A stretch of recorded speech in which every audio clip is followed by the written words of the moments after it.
Саламатсыздарбы балдар. Биз бүгүн тарбиялык саатыбызда Исхак Разаковдун өрнөктүү өмүрү менен таанышмакчыбыз. Алгач биз Исхак Разаковдун накыл сөздөрүн эске салып алалы.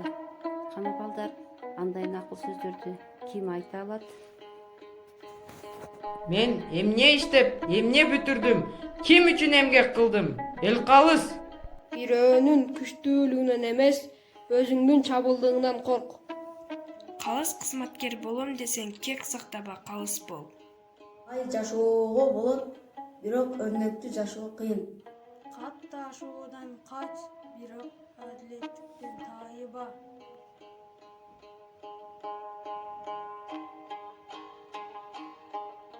Исхак Разаков мамлекеттик жана саясий ишмер.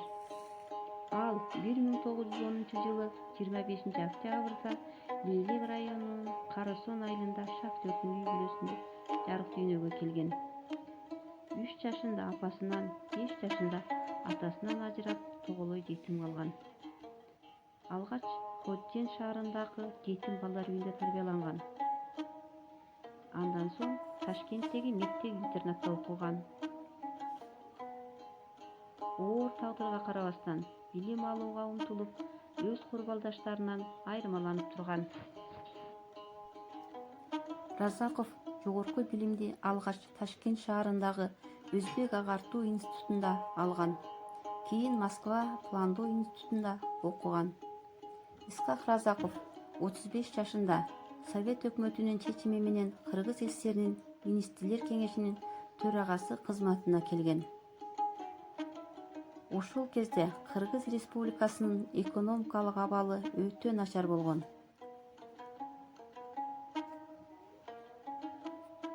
1950-жылы Разаков Кыргыз ССРнин Коммунисттик партиясынын борбордук комитетинин биринчи катчысы болуп дайындалган.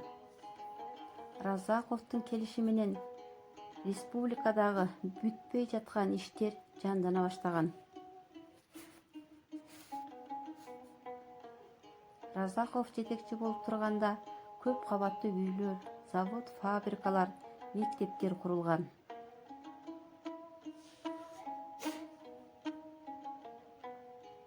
Ош-Бишкек жолу ишке берилген. 20дан ашык өнөр жай курулган. Түшүм өндүрүүдө, эт, сүт өндүрүүдө чоң ийгиликтерге жетишкен.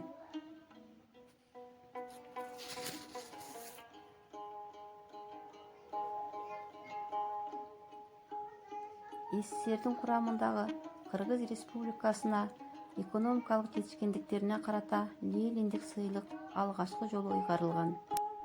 Исхак Разаковдун опол-тоодой эмгеги ар бир кыргыз элинин жүрөгүндө түбөлүк сакталып кала бермекчи.